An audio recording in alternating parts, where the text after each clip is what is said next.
Cuando las personas ordinarias rompen su zona de confort, temores y también comprenden que Dios les ha dotado de muchos recursos dentro y fuera de ellas, están listas para tener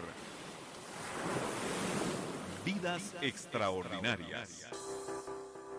Déjenos a la luz de las Escrituras explicarle y desafiarle a creer lo que usted puede ser y hacer en Dios. Vidas extraordinarias. Rompamos el ciclo de lo ordinario y experimentemos cómo en el Señor podemos llegar a tener vidas extraordinarias.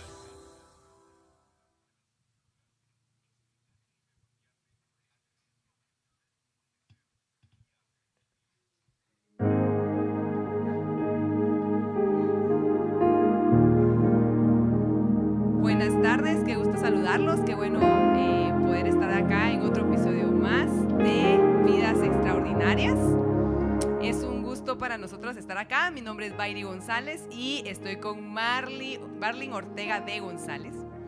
Y bueno, hemos estado viendo acerca de las áreas del alma, de lo que nos van afectando en nuestra vida, de qué cosas tenemos que ir cuidando. Hemos hablado mucho en Vidas Extraordinarias de que debemos de aprender cómo funcionamos, qué es lo que tenemos para poder nosotros entonces, al saber cómo funcionamos, mejorar, ver el propósito verdadero que Dios tiene en nuestra vida y poder actuar al respecto, o que las acciones nos lleven en pos de cumplir ese propósito, en los planes que Dios tiene para nosotros como simiente del Señor.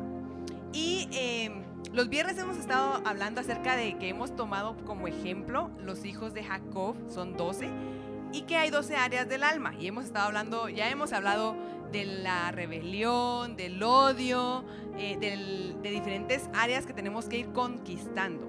Y nuestra intención es que nuestra vida sea extraordinaria, y la vida es decisiones todos los días. Así que bienvenidos a este programa, nos alegra mucho poder encontrarnos con ustedes acá, poder saludarlos y saber que juntos estamos caminando a tener una vida extraordinaria. Bienvenida, Marlin, voy a dejar unos minutos para que tú puedas dar un saludo y ya empiezo yo con la introducción del tema. Buenos días, es una bendición poder estar una vez más en este programa que es de gran bendición para nosotros.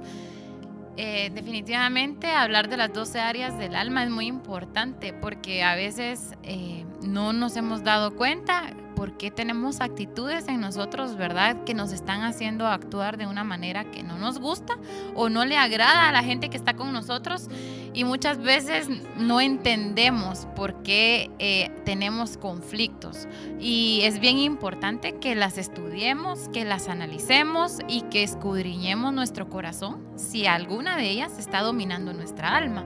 Así que gracias por la invitación, es una bendición poder hablar de este tema que definitivamente todos tenemos que aprender a vencerlo, ¿verdad? La autosuficiencia. Justo eso, el tema de hoy es la autosuficiencia, y de repente teníamos como conflicto tal vez a la hora de empezar a estudiar esto, y no es un conflicto malo, sino que es preguntarse uno realmente qué significa esto. En este caso vamos a hablar del hijo de una de las siervas de Raquel, que se le pusieron por nombre Neftalí, y en Génesis 49:21 dice que, explican en unas versiones qué es, y es Neftalí es que ama la libertad, y en algunas versiones dice la sierva libre, que anda como decidiendo a dónde va. Cuando yo estaba leyendo este tema y los versículos de dónde era que se asimilaba a esta área, en Génesis también antes 37 dice cómo fue que Neftalí fue concebido, la razón, y decía que Raquel tenía una lucha muy fuerte con su hermana, a mí se me imagina como una competencia. Y si recordamos la historia, que no vamos a hacerla muy larga, pues Raquel era por la que Jacob tenía preferencia, la amaba muchísimo. Y Neftalí, cuando su sierva quedó encinta de Neftalí y dio a luz, le pusieron eso porque había sido una lucha muy fuerte. Entonces era como una competencia y decía que estaba como orgullosa de haber ganado. Mi lucha significa. Mi lucha, Ajá. significa mi lucha. Bueno, entonces es como orgullosa, o sea, yo gané, yo puse primero esto, ¿verdad? Se me imaginaba a mí la actitud y de eso vamos a hablar hoy. Y algunos de nosotros podemos decir, pero es que autosuficiencia realmente la mayoría no tiene o solo los engreídos, qué sé yo. Y hoy vamos a descubrir porque es un tema que uno a veces no sea como la violencia, como la rebeldía, como lo que hemos estado viendo, que a veces en actitudes vamos a encontrar en qué se refleja en nuestra vida. Entonces, pues a mí, bueno, no sé tú qué quieres, si quieres decir algo del tema, pero a mí se me lo relacionaba mucho cuando hablábamos aparte también, y creo que coincidimos en eso, fue que lo relacionábamos mucho con el orgullo. Era una de las primeras cosas con las que la relacionábamos. Y la autosuficiencia tiene de alguna manera una raíz, un origen de por qué nos llegamos a sentir autosuficientes, orgullosos o egoístas o soberbios, que es parte de tener como la cabeza en alto, ¿verdad? Exacto. Y cuando hablábamos del origen de la autosuficiencia, nos sorprendía que muchas veces la autosuficiencia es un escudo que por alguna circunstancia en nuestra vida, por ejemplo, una persona que fue lastimada pone un escudo de decir, a mí no me va a volver a pasar, ¿verdad? A mí no me vuelven a tocar, a mí no me vuelven a lastimar, y ese escudo se convierte en autosuficiencia, ¿verdad? Porque entonces es yo puedo, yo lo hago, y me gustó mucho entender la diferencia entre autonomía y autosuficiencia, porque yo decía, ¿cuál es la línea entre, pues, qué bueno que esta persona sea capaz, ¿verdad? Porque sí hay gente que uno dice, qué pilas, puede hacer de todo, ¿verdad? Pero ¿cómo caer en no decir, ay, es que qué altivo, qué autosuficiente? Y porque yo pienso que es bueno que una persona, por eso hay buenos líderes, el liderazgo hace que un buen líder es porque es capaz de hacer muchas cosas por él mismo, pero ahí está la diferencia entre autonomía y autosuficiencia, ¿verdad? Me gustó lo que decía una explicación en internet que dice que autonomía es estar al arbitrio de una voluntad. O sea, yo sí puedo decidir, pero siempre hay un arbitrio sobre mí, que en ese caso puede ser, por ejemplo, un hijo, ¿verdad? Una mujer puede ser su esposo, pueden ser sus padres, y así, porque no es de que no tenga a alguien sobre él para decidir, pero sí tiene la libertad, pero esa persona dice que tiene la capacidad de poder pedir ayuda cuando la necesita, que es la diferencia entre una persona autosuficiente que nunca pide ayuda, ¿verdad? Sí, y justamente cuando alguien encuentra orgullo en su vida y te das cuenta, bueno, una de las señales que creo yo es, no pides ayuda. Ajá. Y es, yo lo voy a lograr. Y es muy importante hacer la diferencia porque también hay otra palabra que también hablábamos y está la independencia, está la autonomía, está el empoderamiento, que está muy de moda. Hablarlo. Y hay cosas que no están mal porque llevan desarrollo. O sea, como hablábamos, un niño no puede hacer nada. Cuando alguien nace no puede hacer nada por sí solo. No se puede ni alimentar. Es dependiente totalmente. Pero poco a poco, mientras se va desarrollando, mientras va creciendo, va aprendiendo a ser independiente, a ser autónomo, a hacer sus propias cosas. El niño empieza a aprender a bañarse, a vestirse, y eso está bien, es un desarrollo, un crecimiento necesario. No se va a quedar como niño toda la vida. Necesita crecer, ser autónomo, decidir qué se va a poner, decidir cómo se va a bañar, habiendo aprendido cómo es la forma que conviene mejor. Pero el autosuficiente llega de repente cuando decíamos no pide ayuda, aunque sea necesario. Es una de las cosas que a mí me impactó porque de repente yo me he encontrado en situaciones en las que si yo hubiera pedido ayuda o hubiera hablado, expuesto un caso, mejores ideas para resolver hubiera sido mucho más fácil. Y no nos damos cuenta que a lo mejor eso es parte de la autosuficiencia o el orgullo de yo voy a poder. Sin quitar que es bueno desarrollarse, pero la autosuficiencia ya llega a una parte donde te puede afectar. Exacto, incluso ahorita que hablabas, pensaba mucho y creo que, pues, yo puedo decir, a mí me ha pasado y muchos podemos decir que nos ha pasado y nunca le hemos puesto el nombre de autosuficiencia, pero algo tan sencillo como pedir consejo. A veces alguien nos quiere dar un consejo, ¿verdad? Porque vamos a tomar una decisión para una empresa o para un matrimonio o para tener hijos o simplemente para qué carrera seguir, y alguien nos quiere aconsejar y no oímos. Y el no escuchar es una señal de autosuficiencia, porque quiere decir yo no necesito tu consejo, ¿verdad? ¿Y cuánto nos ha pasado? A mí, pues ahorita de que vos hablabas, yo pensaba cuántas veces alguien me quiere aconsejar y yo simplemente me cierro, ¿verdad? Y ese cerrarme puede ser una señal.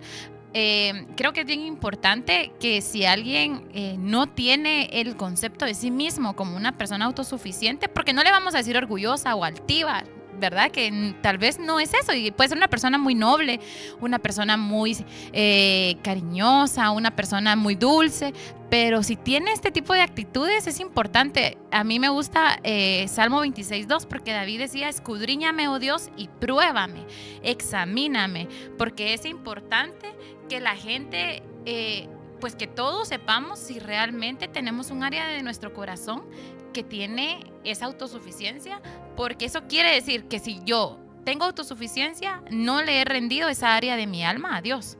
Si yo creo que yo soy suficiente, yo no necesito a Dios. Y ahí estamos diciéndole al Señor: gracias, pero yo te voy a llamar cuando yo te necesite. Y son cosas sencillas que no nos hemos dado cuenta, y ahí están. Y que seguramente todos hemos vivido eso, lo vivimos todos los días. O sea, no nos salvamos de tener esa actitud.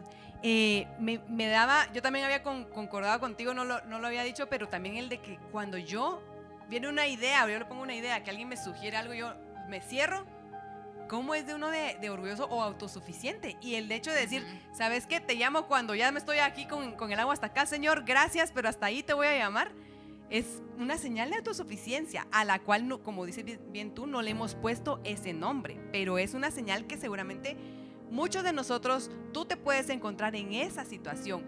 Y la última, bueno, hablamos del acomodamiento, que no es, no voy a hacer nada hasta que me digan algo, sino no es ese extremo, sino es, Señor, yo te voy a tomar en cuenta en mi vida. Y cuando hablábamos, yo me acuerdo que yo te decía que me gustaba Gálatas 5, porque ahí hablaba acerca de la gracia, y es otra parte de la que uno, digamos, las actitudes, aparte de rechazar el consejo, que es uno muy evidente cuando te das cuenta. Hay otro que es como, yo le ponía mucho el nombre de religiosidad, y siento que es muy fácil caer en eso. Si tú eres cristiano de hace tiempo y estás cumpliendo ritos, es posible que te haya pasado, pero llegas a un momento que el cumplir con ciertas acciones te haga sentir que ya te estás ganando el derecho de cristianismo, el derecho de ser hijo de Dios, y eso definitivamente hace de menos la gracia de Jesús, y caes en una religiosidad que va a llevar a otras acciones y actitudes que vamos a tener. Pero es increíble tan fácil que es caer en esta religiosidad y decir, yo cumplo con esto y entonces yo no necesito de la gracia, y no te das cuenta. Yo digo, yo en algún momento estuve ahí y tengo que cuidarme de no caer, porque es muy delgada la línea. Entonces, si tú estás así como, ay, estoy cumpliendo y ya me merezco, no lo dice uno con esas palabras, pero se siente merecedor de la gracia, es una parte de autosuficiencia, porque no estás necesitando a Jesús, lo estás haciendo con tus acciones. Yo me estoy ganando las cosas. Yo me gano mi salvación. Incluso porque a veces con palabras más o con frases más coloquiales, ¿verdad? Como por ejemplo, ay, ¿cómo hizo eso? Yo nunca hubiera hecho eso, ¿verdad? El juzgar, el tirar ese dardo, ¿verdad? A alguien de acusación, eso me hace una persona que está manifestando autosuficiencia, porque cree que ella sí puede, ella sí es capaz, y entonces por eso se siente con esa libertad de poder acusar a otros, de poder juzgar a otros, porque ella no ve que ella tenga algo malo, y puede tener esa capacidad de venir y señalar, ¿verdad? Sí, y entonces caemos, y como algo dices, juzgar, en criticar, en chismosear. Ay, sí, ¿verdad? Es que ¿cómo es? Es que ¿por qué se cree? Ay, porque cree que, o sea, ay, qué mal sus hijos cómo están. En lugar de extender una mano, y aquí empezamos con otra parte, y es como parte de empatía. Exacto. Tú no sabes qué es ser probablemente un líder en los zapatos de tal persona o ser tu vecina que está en esos zapatos. No sabes qué infancia tuvo, no sabes qué matrimonio tiene, no sabes qué fue lo que vivió, que tiene como resultado la vida que tiene. Y está bien, no vas a aceptar el mal comportamiento, decir, sí, entonces que haga lo que quiera como libertinaje, pero tú puedes extender una mano de ayuda. Y el estar juzgando, porque uno cae en la religiosidad y dice, ay no, ¿cómo es posible? Como los religiosos y el ejemplo de la oración, Señor, gracias porque no soy como ¿verdad? Y es un ejemplo típico en el que podemos caer muy fácil. Sí, no, incluso, por ejemplo, cuando hablamos de, cuando lo que tú decías, ponernos en los zapatos de otro, alguien puede decir, es que ¿por qué tal vez mi pareja me contesta mal? Y es que ¿por qué siempre estás a la defensiva, verdad? O tal vez uno ve que en el trabajo hay alguien que siempre está a la defensiva y nosotros entonces simplemente cerramos nuestra comunicación hacia esa persona, una buena relación, y nos cerramos a la oportunidad de poder ayudarlo, ¿verdad? Nosotros siempre hacíamos la broma con una amiga que las dos hablamos fuerte, ¿verdad? Que la gente siempre nos dice, ¿pero por qué estás enojada? Y nosotras, pero si yo así hablo, porque las dos hablamos así como fuerte y alebrestadas, ¿verdad? Pero yo le decía a ella, tú sí me entendés porque lo vivís igual que yo y yo te entiendo a vos. O sea, era así como, ay, pero qué bueno que alguien nos entiende. Y así debería de ser en todo, ¿verdad? De que cuando alguien nos ataca o nos sentimos atacados, preguntar por qué esa persona está a la defensiva, ¿verdad? Porque esa es una de las características de una persona autosuficiente, que siempre está a la defensiva, ¿verdad? Porque creo yo que la autosuficiencia no es que la persona sea totalmente capaz, se cree totalmente capaz. Entonces, como no quiere exponerse y exponer su vulnerabilidad, por eso se pone con esas máscaras, ¿verdad? Usa justamente esos escudos, esas máscaras, y seguramente nosotros hemos caído de alguna manera en algún momento en ese tipo de actitudes. Y esto es para escudriñarnos, para buscar dentro de nosotros, estoy yo mi alma tiene un área de autosuficiencia que no he logrado yo conquistar, que no he logrado yo realmente retomar o ganarla para corregirla para el Señor, ¿verdad? Entonces, sí es bien importante que nos demos cuenta, que veamos estas actitudes. Y la primera cosa es darse cuenta, ¿verdad? Sí. Lo primero es darse cuenta que tienes esa, exacto. Y también si uno dice, es muy yo, ¿va? Si uno dice, es que yo hago tal cosa, yo hago tal otra, y empieza uno a exponer o a exhibir lo que uno hace, de repente también llega una actitud de autosuficiencia. Y necesitamos, para cambiar eso, necesitamos humildad, ¿verdad?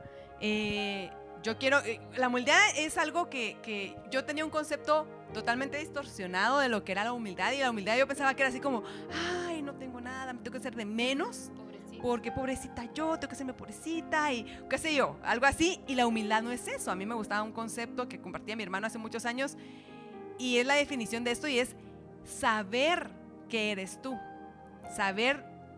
Yo en ese momento me puse a pensar lo frágil que soy como humano. Ahorita el virus nos tiene encerrados, nos tiene clausurados, digamos, y tenemos que movernos con mucho cuidado, con poniendo atención a todo lo que tocamos o hacemos, cómo lo hacemos. Somos tan frágiles que un virus que no miramos nos tiene encerrados. O nos podemos ir de esta vida muy fácil. Somos tan frágiles en nuestro temperamento que una cosita nos puede sacar. No comer a tiempo o sufrir de hambre nos pone de malas. Y ya, sacamos muchas palabras. Somos tan frágiles y entiendo que en mi fragilidad Dios tuvo misericordia. Dios me amó esa identidad de hijo, y saber que yo sola no puedo hacer nada y que necesito del Señor. Y a mí me gustaba, como te repetía, Gálatas 5, lo voy a leer así súper rápido. Ahorita. En Gálatas 5, el verso 4, dice, de Cristo os desligasteis, los que por la ley os justificáis, de la gracia habéis caído. Y era bien fuerte este verso, porque este verso justamente a mí me hablaba de cómo se hacía de lado lo que Cristo hizo, la gracia del Señor.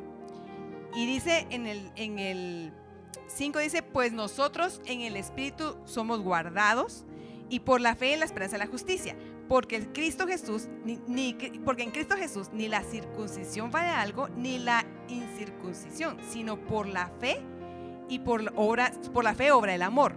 Entonces, me trabé un poco a la hora de leer, pero lo que quiero decir y lo que entiendo acá es que cuando nosotros somos autosuficientes, apartamos lo que Cristo hizo de nuestra vida, y cuando estamos en Cristo se supone que Él viene y nos ofrece una nueva vida, un propósito nuevo para ti, tiene unas expectativas muy grandes de bendición, tiene un plan nuevo, mejor que el que nosotros podríamos hacer, mejor que el que nosotros podemos imaginar, y lo estamos despreciando por seguir unas reglas, por seguir unas leyes, por seguir, mis propios planes, porque yo puedo, ¿verdad?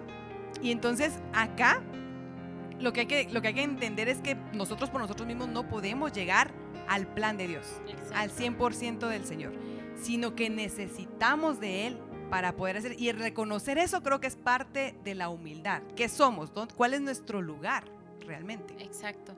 Y yo te compartí algo que también, por ejemplo, el antídoto de la autosuficiencia definitivamente es la humildad, pero muchas veces decirlo es muy fácil, ¿verdad? Es así como, sí, yo tengo que reconocer y me voy a humillar, y yo lo tengo que decir. Pero creo que si fuera tan fácil, no habríamos tantas personas luchando con esas actitudes, porque definitivamente es un área de nuestra alma que toma bastante terreno, ¿verdad? Y por eso es que nosotros tenemos a veces tanto conflicto para relacionarnos, tenemos conflicto hasta para entendernos, porque yo estoy segura de que muchas veces este problema de la autosuficiencia está en nuestra área subconsciente. No estamos realmente conscientes de lo que nos está pasando. Entonces, creo que es bien importante para diagnosticarnos como personas con necesidad de darle al Señor más terreno en nuestra vida y que Él sea suficiente para nosotros, es realmente, si alguien dice, pero es que me cuesta cambiar, ¿verdad? Yo personalmente este tema me ha bendecido mucho porque es algo con lo que para mí ha sido una lucha por mucho tiempo. O sea, a mí en mi casa siempre, pero ¿por qué hablas así, verdad? A la defensiva.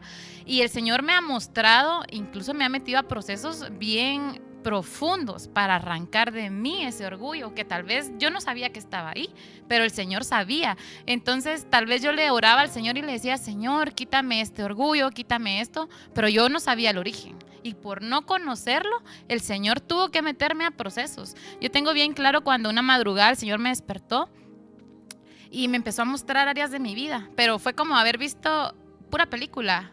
Imágenes, y empecé a ver las imágenes y a mí yo estaba en recuperación de mi cirugía de columna y el Señor me dijo, esto es falta de perdón por esto, y el Señor me mostró esa película y me enseñó que, o sea, mi solución era Él, el perdón, ¿verdad? Entonces yo ahora veo que Dios en su misericordia me hizo pasar por ese proceso que tal vez para alguien habrá dicho, ay, pero qué duro o qué cruel. No, Dios en su misericordia decía, ella lo necesita y ella me ha pedido, ha orado, ha llorado, me ha dicho, yo me humillo, pero decirlo no es fácil, ¿me entendés? Es como alguien que lo está luchando, es como yo quiero pero no puedo, es como el que tiene un vicio de dejar una droga, yo la quiero dejar pero no puedo, y es una lucha, y que entonces Dios en su misericordia viene y nos mete a esos procesos de humillación. Por eso yo creo que a mí me encanta cuando David decía, escudriñame y pruébame, porque entonces yo me recuerdo de mí y yo digo, el Señor me escudriñó y dijo, sí, y entonces me habló y me dijo, aquí está el problema.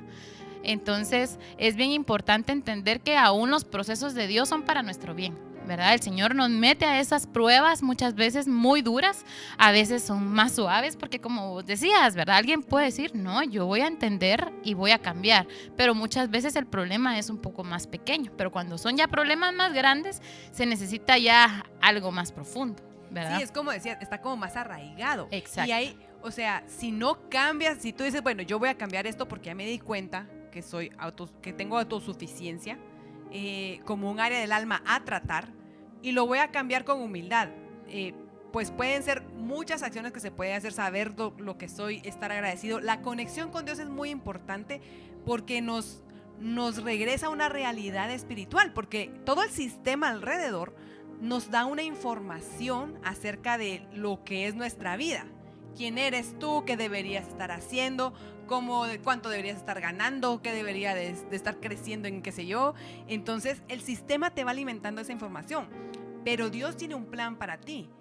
Cuando tú aceptaste al Señor Jesús, ese plan estaba para ti, tienes un propósito en Él y nada te va a satisfacer y nada te va a hacer más feliz que cumplir el propósito para el cual ha sido hecho.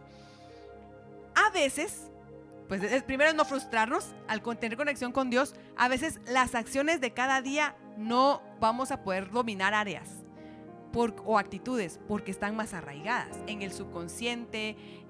Yo digo, se me imagina que uno viene al mundo, viene con una mochila, con piedras de los papás y de los abuelos, y yo no sé, tercera y cuarta generación para arriba, que uno no pidió traer, pero las trae. Y esas piedras nos hacen pesado el camino en esta tierra y debemos ir vaciando esas piedras. Y en el camino recogemos otras, que ya después con los años recogemos más. En lugar de seguir vaciando, vamos agarrando más y nuestras mochilas de la vida se van llenando. Y a veces es fácil sacarlas, pero a veces están muy arraigadas. Y es bonita la experiencia que tú contás porque es de vida, es real y no es como, ay, alguna vez a alguien le va a pasar, sino es un testimonio de que Dios puede meterte a un proceso. Ayer hablaban en el estudio acerca de la corrección, en la página de Ojos Abiertos, acerca de que la corrección era una bendición, porque era que Dios quería, tú ibas por un camino y Dios usa la corrección, y muchas veces usa las situaciones para que se pueda enderezar tu senda, se pueda enderezar tu vida. Y a veces no vas a poder, como decimos, gobernar ciertas actitudes y áreas con acciones, pero es donde Dios entra con una situación, un proceso. Y el proceso no es de un día para otro. El proceso es un poco más lento, es constante, pero el resultado vale. El resultado vale la pena porque te libera de eso. Entonces, qué bonito testimonio que das acá. Y si tú estás pasando por un proceso, pues pregúntale al Señor, ¿para qué es esto? Tienes que aprender para qué va a servir tu proceso. ¿Qué área es la que está trabajando? Puede ser para aprender, puede ser para corregir, puede ser para limpiar. No solo es un proceso para una cosa, puede ser para varias, tiene varios propósitos. Y buscar. Y cuando decimos buscar es meditar. Si te vas a encerrar en el baño, si no te da tiempo porque toda tu familia está ahí, de repente tienes un momento siempre digo en la regadera, tú puedes pensar así, Señor, esto está pasando, tienes un momento para ti. Y hablar con el Señor. Y por eso es importante la cercanía que puedas tener con Él. Y es importante porque si leemos en la palabra, dice que al altivo Dios lo ve de lejos. Y muchas veces nosotros no nos hemos dado cuenta que esas áreas están haciendo que el Señor nos vea de lejos, porque al Señor no le agrada ver un corazón que no lo necesita. El Señor no le agrada a alguien que no debe, que no lo busca. Y ahorita pensaba en la cuarentena. Qué bendición ha sido este tiempo en muchas maneras, difícil en otras, pero de bendición porque estamos en nuestro hogar, muchos sin trabajo, muchos con necesidad de un milagro literalmente económico y un milagro de familia porque ya se arrancan las cabezas, ¿verdad? De paciencia, de humildad, porque nosotros con mi esposa hacemos la broma, ¿verdad? De que pues antes nos íbamos de la mañana, regresábamos en la noche, ni tiempo de pelear teníamos. En cambio ahora ya estábamos discutiendo por cualquier cosa y ahora pues gracias a Dios se volvió chiste, ¿verdad? Pero ¿cuántas familias hay que definitivamente se volvió en violencia intrafamiliar? Entonces creo que es importante que ahorita en este tiempo que el Señor nos está permitiendo a los que aún están en sus hogares, que pongamos en práctica estas acciones, ¿verdad? Y que nos analicemos en qué podemos realmente mejorar para que el Señor nos vea de cerca y no de lejos. Y qué importante y qué interesante saber que la Biblia nos ha venido aconsejando, nos ha llevado de la mano en estas áreas y cómo vamos aprendiendo al respecto de lo que el Señor quiere para sus hijos. Entonces, si tú eres hijo de Dios, si tú has aceptado al Señor Jesús como Señor de tu vida, con los planes que Él tiene para ti, con los propósitos que Él tiene para ti, pues acércate a Él. No es como que, ay, te voy a llamar cuando quiera. cuando necesite, cuando el agua esté hasta aquí ya no pueda más, sino es tener una relación cercana. Porque qué feo es estar con alguien, yo quiero que salgamos a tomar un café. Ah, sí, frío. Ajá, o no sale y sí, vamos a salir y nunca hay una respuesta real. ¿Cómo se sentirá el Señor de repente de nosotros decirte, ay, te amo cuando yo pueda y yo hago mis cosas? Sino que la intención es que cambiemos y que nos acerquemos a Él y que nos ayude a encontrar ese propósito, que nos ayude a cambiar esta área, a conquistar esta área para Él y recibir las bendiciones que Él tiene para nuestra vida. Así que pues bueno, tomemos esas decisiones. Se nos acaba el tiempo y queremos saludar a todos los de la Radio Vea que se han conectado con nosotros, y a todos los de las redes sociales que han comentado, nos han saludado, que nos están escuchando. Nuestro propósito en este programa primero es, bueno, yo me salgo bendecida porque primero aprendo yo que estas áreas aún brotan en mi vida y las quiero cambiar, quiero que sean cambiadas. Y si tú tienes ese mismo propósito, hagámoslo juntos. Ya es más fácil estar acompañados sabiendo que alguien más está teniendo ese propósito de querer cambiar. Y pues queremos decirte que oramos por ti, estamos agradecidos por este espacio, que tengamos una vida extraordinaria. Nuestra exhortación es que tengamos una vida extraordinaria, decidiendo cada día tener una vida mejor, una vida más conectada con el Señor, una vida que cada decisión que hagamos todos los días nos acerque a Él. Entonces, gracias por tu sintonía, saludamos a todos los que nos han escrito y bueno, ya. Dios los bendiga.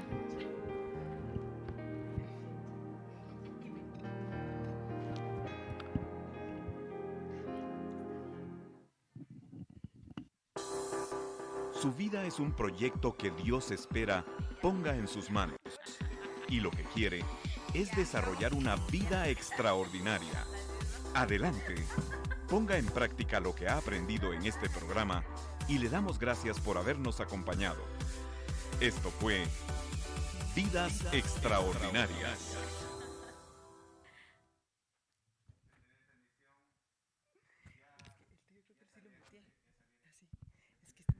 Es que fíjate, yo cuando sea los muteo, pero como se queda abierto el micrófono. Aunque estés